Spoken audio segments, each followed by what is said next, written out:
日々も抱きしめたぬくもりで溶かしたら怖くないよいつか日が昇るまで二人。 Yo, halo, balik lagi sama gua Wisnu Graha.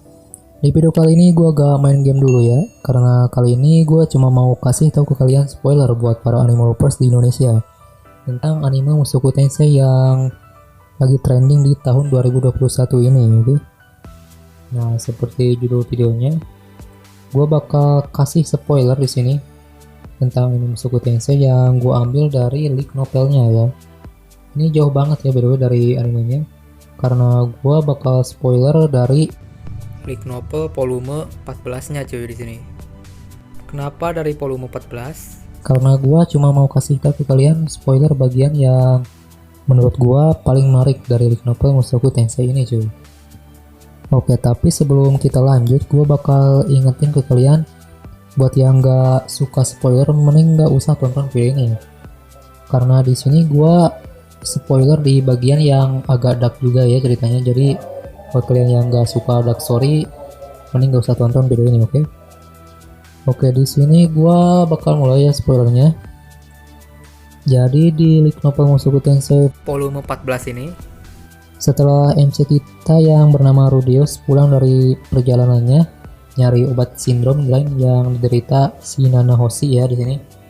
Buat kalian yang tahu ya, Nanahoshi di sini yang pakai topeng pas melawan Orset ya kalau gak salah, pas si MC-nya pas masih kecil loh ya, yang hampir mati dibunuh Orset. Di sana ada wanita yang pakai topeng tuh ya, itu namanya si Nanahoshi ya berarti.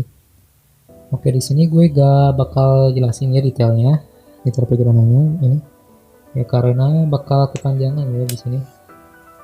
Soalnya di sini tuh si Rudeus ini sempat terlibat konflik sama Raja Iblis Abadi si Artove ya di sini. Dan konflik lainnya juga cuy di sini. Gue bakal langsung aja ya di sini ke bagian menariknya. Jadi di sore hari Rudeus ketiduran di ruang penelitiannya. Nah, di sini si MC atau si Rudeus ini mimpi berada di ruang putih yang seperti biasa. Ini tanda-tanda kemunculan si Hitogami bro. Di sini si Hitogami yang ngakunya dewa manusia ini, dia nyuruh Rudeus buat nyuruh si Rudeus buat pergi meriksa ruang bawah tanah ya begini. Nah, karena si Rudeus ini udah banyak banget merasa kebantu sama saran-saran si Hitogami ini, jadi akhir-akhir ini dia makin percaya sama si Hitogami dan akhirnya patuh tuh buat meriksa ruang bawah tanah. Tapi sebelum si Rudeus pergi ke ruang bawah tanah, dia ketemu sama orang mencurigakan yang tiba-tiba masuk ke kamarnya cuy. Di malam hari nih ceritanya. Nah, orang yang nyelinap masuk ini ternyata Rudeus dari masa depan cuy. Rudeus kurang percaya sama kata-kata orang itu, tapi karena orang itu tahu nama asli Rudeus di kehidupan sebelumnya, sebelum reinkarnasi ya by the way, Rudeus mulai percaya kalau orang itu emang dia dari masa depan cuy. Nah, si Rudeus dari masa depan ini tampangnya sangar banget cuy. Tubuh kekar, jenggotan, dan mata tajam kayak mau bunuh orang itu cuy. Nah, dia bilang ke Rudeus kalau dia itu datang dari 50 tahun di masa depan. Nah, tujuannya ke masa lalu itu dia buat ngerubah masa depan biar si Rudeus yang masih muda ini, dia di masa ini maksudnya, gak ketipu sama kata-kata si Hitogami cuy. Di sini gue panggil Rudeus masa depan jadi Rudeus tua aja ya, karena dia juga udah tua ya di sini ceritanya. Dia tuh udah Rudeus 50 tahun di masa depan ya, jadi dia itu udah tua ya di sini. Nah, Rudeus tua ini bilang ke Rudeus sekarang buat jangan pergi ke ruang bawah tanah ya di sini. Nah, karena di ruang bawah tanah itu katanya gak ada apa-apa cuy di sana. Atau lebih tepatnya di sana tuh ada tikus membawa penyakit ya. Tikus itu nantinya bakal takut sama si Rudeus kalau si Rudeus jadi masuk ke ruang bawah tanah itu. Dan si tikus ini nantinya bakal lari ke dapur cuy. Nah, di sini si tikus ini kata Rudeus dia bakal makan makanan ya maksud gue makan makanan sisa di dapur ya.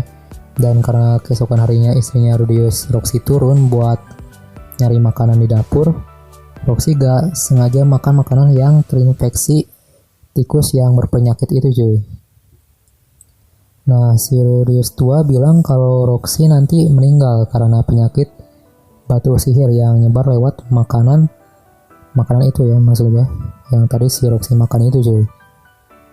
Karenanya Rudius nanti depresi dan sering marah-marah ke orang sekitarnya, terutama istri pertamanya Sylvie. Nanti kabur dari rumah karena sakit. Nanti siapa ngomong apa sih gua? Maksud gue nanti si Sylvie tuh sakit hati ya sama si kelakuan si Rudius ini cuy nanya.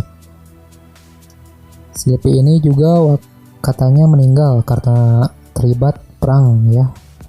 Dia tuh terlibat perang bareng Putri Ariel dan Luke ya di sini kalau salah.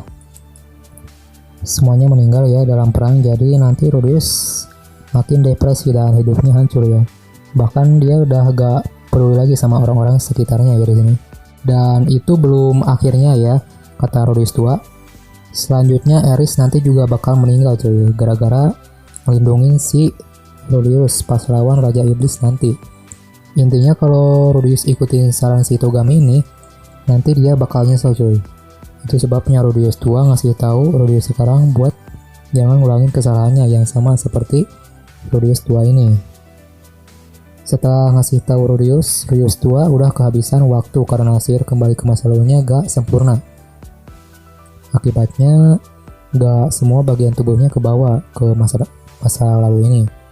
Ada bagian-bagian yang gak kebawa seperti organ dalamnya cuy. Dan akhirnya Rudius tua itu meninggal ya.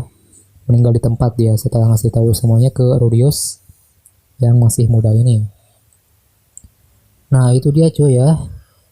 Mungkin di sini gue cuma masih spoiler dikit ya, karena ini pertama kalinya ya gue buat konten spoiler anime kayak gini ya. Jadi kalau video ini rame, gue mungkin bakal buat lagi ya ini di video selanjutnya. Kalau video ini rame ya, by the way, kalian bisa request nanti gue bakal spoiler apa. Nah oke, mungkin sampai sini aja buat video kali ini. Buat kalian yang suka video ini, kalian bisa like, comment, and subscribe juga channel ini ya, biar gak ketinggalan update-update video terbarunya. Oke, gua Wisnu Graha, sampai jumpa di video selanjutnya. Bye.